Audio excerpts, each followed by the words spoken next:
नमस्कार दोस्तों, हम काफ़ी लंबे समय से नए इनकम टैक्स एक्ट का इंतज़ार कर रहे थे। हम सोच रहे थे कि उसमें क्या होगा, टैक्स रेट बढ़ जाएगी, कम हो जाएगी, क्या-क्या चेंजेस आएँगे। कल 13 फ़ेब 2025 को इनकम टैक्स बिल 2025 लोकसभा में पेश कर दिया गया है। लोकसभा, राज्यसभा में पास होने के बाद जब राष्ट्रपति के इसमें साइन हो जाएँगे, तो फिर ये एक्ट के रूप में लागू हो जाता है। तो आज हम यही डिस्कस करेंगे कि इसमें क्या-क्या चेंजेस किए गए हैं।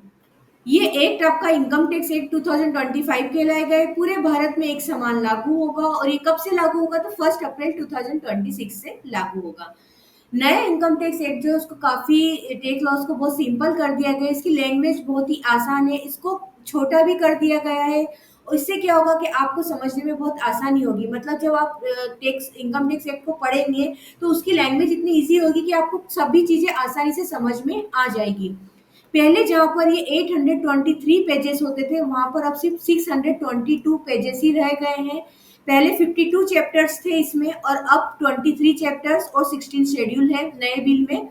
नए बिल में 536 सेक्शंस है, जो कि पहले 298 सेक्शंस थी। तो आप सोचेंगे ये सेक्शंस तो बढ़ा दी, तो देखिए सेक्शन बढ़ा ही नहीं है। पहले क्या थी, सेक्शंस थी 298, पर लेकिन उसके साथ सब सेक्शंस में बहुत सारी थी।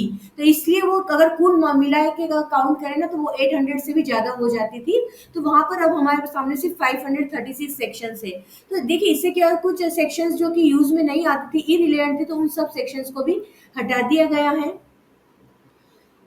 अब चेंजेस क्या किए गए, तो देखिए यहाँ पर टैक्स ईयर की कॉन्सेप्ट को लाया गया है। जो सबसे बड़ा चेंज किया गया वो किया गया है। देख, पहले क्या होता था, प्रीवियस ईयर, असेसमेंट ईयर, ये दो वर्ड आपको बार बार कंफ्यूज करते थे, क्या प्रीवियस ईयर क्या असेसमेंट ईयर। लेकिन अब इन दोनों को की जगह पर, इन दोनों की जगह पर हम सिर्फ और सिर्फ टैक्स ईयर वर्ड का यूज करेंगे। और यहाँ पर ध्यान रखिएगा कि फाइनेंशियल ईयर की कॉन्सेप्ट अभी भी है, मतलब फाइनेंशियल ईयर ही लागू होगा। टैक्स ईयर भी होगा तो फाइनेंशियल ईयर, मतलब कि फाइनेंशियल ईयर क्या, जो 1 अप्रैल से स्टार्ट होकर 31 मार्च पर एंड होता है। क्योंकि कुछ लोगों का सोचना था कि अब कैलेंडर ईयर आ जाएगा, तो ऐसा नहीं है, अभी भी फाइनेंशियल ईयर ही एप्लीकेबल होगा। और अगर कोई बिजनेस नए साल में स्टार्ट आपने जैसे 1 अप्रैल पे स्टार्ट नहीं किया, बाद में स्टार्ट किया है, तो आपका टैक्स ईयर फर्स्ट ईयर में क्या हो जाएगा, वो छोटा हो जाएगा। ठीक है ना। फाइनेंशियल ईयर तो 12 मंथ्स का रहता है, लेकिन टैक्स ईयर क्या बन जाएगा, जब से आपने बिजनेस स्टार्ट किया से लेके 31 मार्च तक का। बार बार ये हो रहा था कि नहीं, जो टैक्स ऑडिट है, पहले क्या होता था, चार्टर्ड अकाउंटेंट्स ही कर सकते थे। तो ऐसा सोचा जा रहा था कि नहीं, अब सीए की जगह सीएस भी कर सकते हैं, दूसरे भी कर, कॉस्ट अकाउंटेंट भी कर पाएंगे, ऐसा सोच आ रहा था बार बार। लेकिन ऐसा कुछ भी नहीं है। अभी भी अकाउंटेंट की डेफिनेशंस में चार्टर्ड अकाउंटेंट्स को ही रखा गया है, नए एक्ट में भी। और यहाँ पर टैक्स ऑडिट जो है अभी भी चार्टर्ड अकाउंटेंट ही कर पाएंगे। Virtual digital assets, crypto currency से रिलेटेड जो प्रोविजंस थे पहले के एक्ट में, क्लियर नहीं थे, कहीं पे भी क्लियरिटी नहीं थी उसके टैक्सेशन से रिलेटेड। तो अब सेक्शन 67 से लेकर 91 में बिल्कुल क्लियर डिफाइन कर दिए गए हैं virtual digital assets, crypto currency की कैसे, उनके ऊपर कैसे टैक्सेशन के नियम लागू होंगे, वो एकदम क्लियर कर दिया गया है।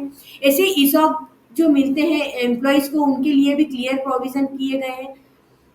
नॉन प्रॉफिट ऑर्गेनाइजेशन की बात करें तो जो न्यू बिल है उसमें क्लॉजेस 332 से 355 में, उसमें भी नॉन प्रॉफिट ऑर्गेनाइजेशन से रिलेटेड प्रोविजंस को डिटेल में समझाया गया है, क्लियरली उनको डिफाइन कर दिया गया है। टैक्सेबल इनकम, कंप्लायंसेस रूल्स है, रेस्ट्रिक्शंस ऑन कमर्शियल एक्टिविटी, सभी के रूल्स उन्होंने एकदम क्लियर कर दिए गए हैं। देखिए पहले क्या होता था कि बार बार नॉट विथ स्टैंडिंग वर्ड का यूज किया जाता था, तो इस वर्ड को हटाकर रिप्लेस कर दिया गया। अब इरेस्पेक्टिव वर्ड का यूज किया जाएगा। पहले एक्सप्लेनेशन प्रोविजो वर्ड यूज किया जाता था, लेकिन अब उन्हीं चीजों को अब टेबल और फार्मूले के द्वारा समझाया जाएगा। तो इससे क्या होगा कि ये समझने में बहुत ही आसानी हो जाएगी। फुल्ली फेसलेस असेसमेंट और अपील्स होंगे। ठीक है। अपडेटेड रिटर्न की बात करें तो जैसे कि अभी देखिए ये जो बिल है ना, इसमें कोई मेजर चेंजेस हुए नहीं है, टैक्स रेट वगैरह में भी कोई चेंजेस नहीं किए गए। हाँ, अभी जस्ट जो बजट 25 आया था, फाइनेंस बजट 2025, वो सब इसमें लागू होंगे। वो एज इट इज इसमें लागू हो जाएंगे। तो उसमें क्या है, अपडेटेड रिटर्न, आप 4 साल तक का रिटर्न आप फाइल कर सकते हैं। तो इससे रिटर्न फाइल करना आसान हो जाएगा। यदि आपसे रिटर्न आप फाइल नहीं कर पाए या कुछ गलतियां हो गई, तो उसको सुधारने का मौका आपको मिल जाएगा। इसके अलावा अगर रेजिडेंशियल स्टेटस की बात करें, हेड ऑफ इनकम मतलब 5 हेड होते थे पहले भी, salary, house property, other sources, capital gain. वो हेड एज इट इज अभी भी रहेंगे, उसमें भी कोई चेंजेस नहीं किया है। Deduction, concept of HUF H as it is है। टीडीएस टीज देखिए, प्रोविजंस को क्या किया गया, इजी कर दिया गया, उसमें सुधार ला दिए गए हैं, एकदम क्लियर किया गया है, लेकिन इनको हटाया नहीं गया है। आईटीआर फाइलिंग के डेट में कोई चेंजेस नहीं किए गए, सेम है। रेक्टिफिकेशन, रिवीजन, सब अपील्स में, सब में कोई सेम प्रोविजन है। हाँ, देखिए इतनी सेक्शंस को इन्होंने हटाया है, तो अब सेक्शन जो है ना उसमें बहुत ज्यादा चेंजेस किए गए। जो है ना, पहले किस सेक्शन में जैसे डिडक्शन थी, पहले किस और सेक्शन में थी, अब किसी और सेक्शन में आपको मिलेगी। तो ये सब सेक्शन का चेंजेस यहाँ पर मिलेगा, ठीक है। Old tax regime, new versus new tax regime और ओल्ड टैक्स रिजिम जो थी, उसमें हम सोच रहे थे कि ओल्ड टैक्स रिजिम हट जाएगी नए इनकम टैक्स एक्ट में। जी नहीं, नए इनकम टैक्स एक्ट में भी ओल्ड टैक्स रिजिम है, और अभी भी आपको ऑप्शन मिलेगा कि आप न्यू टैक्स रिजिम या ओल्ड टैक्स रिजिम में एक को सिलेक्ट कर सकते हैं, और ओल्ड टैक्स रिजिम के साथ आपको डिडक्शन का बेनिफिट भी आप ले सकते हैं। जैसा मैंने बताया कि यहाँ पर डिडक्शंस, एग्जम्पशन, इनमें कोई भी चेंजेस नहीं किए। तो दोस्तों, ये मेजर चेंजेस थे जो कि income tax new income tax act में लाए गए हैं। वीडियो पसंद आया हो तो इसको लाइक और शेयर करना ना भूलें। Thank you.